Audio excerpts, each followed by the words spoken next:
Good day, my name is. Today I'll be going over my review of the early access indie fantasy strategy simulation city builder known as Distant Kingdoms. In Distant Kingdoms you play as the leader of a fledgling community of elves, dwarves, orcs, and humans. Long ago these races fought and warred over greed and territorial gain until the old gods intervened to open portals leading away from the war-torn lands of Talam.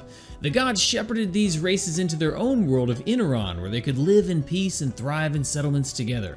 At the time of this review, the planned campaign hasn't been implemented, so there's really not much to say about the story beyond the opening cutscene. But I definitely hope that there remains a strong focus on the world, because the intro is so well done and served well to leave me hungry to know more about Inaran and Talam. Additionally, the music and artwork work well to make Distant Kingdoms' fantasy setting more believable. Starting off, it's definitely recommended that most players complete the game's tutorial. Distant Kingdoms hasn't broken the mold with its city building mechanics yet, but it offers a lot of thumbnails and sub-menus with vital data that will likely go underutilized for players who jump right into the main game. Once you do complete the tutorial, you're able to open up free play on either of the game's two available maps. Right now you can either play on windy peaks or open spaces. Each one has its own aesthetic and design, but unfortunately don't have too many functional differences yet. From there you get to decide your race among the four, and each one will give you bonuses to the various available jobs around your village. The races are pretty typical for a fantasy setting, and I hope to see some more creativity as Distant Kingdoms progresses through its early access. But for now, the dwarves are proficient at engineering and innovation, elves are big into science and education, humans make great farmers and merchants, and orcs are large and strong with an affinity for nature. In terms of gameplay, you won't have immediate access to all of the races at the same time, but once you do, you can assign different races to different tasks to confer different boons. For example, elves assigned to warehouses will keep them safe by lowering their chance to succumb to crime, fires, and illness, while a human assigned to the same warehouse would decrease the maintenance costs to stay open. Distant Kingdoms as a city builder may not be as deep as games like Civilization, but there's still a lot going on under the hood already to satisfy even the most hardcore city management fan.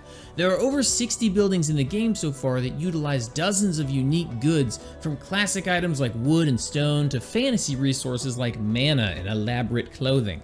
Every building either produces or uses these resources, and it's up to you as their leader to balance them well enough so your people are happy.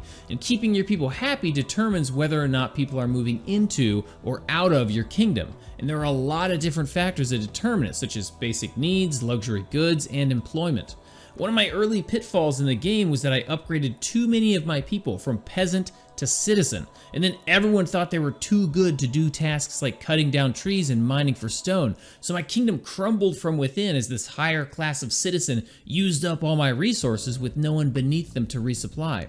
On the one hand, this is a balance issue because this unexplained mechanic ruined my empire because you can't demote a person once they've been promoted. But on the other hand, it was a good lesson that forced me to start over on a new run with the knowledge that I'd gained. The other thing that Distant Kingdoms is definitely doing right is its skill tree. Instead of purchasing new tech upgrades or investing research over time like many other titles in the genre, here each technology upgrade is a little mini quest that rewards the player with new technology when they meet certain milestones.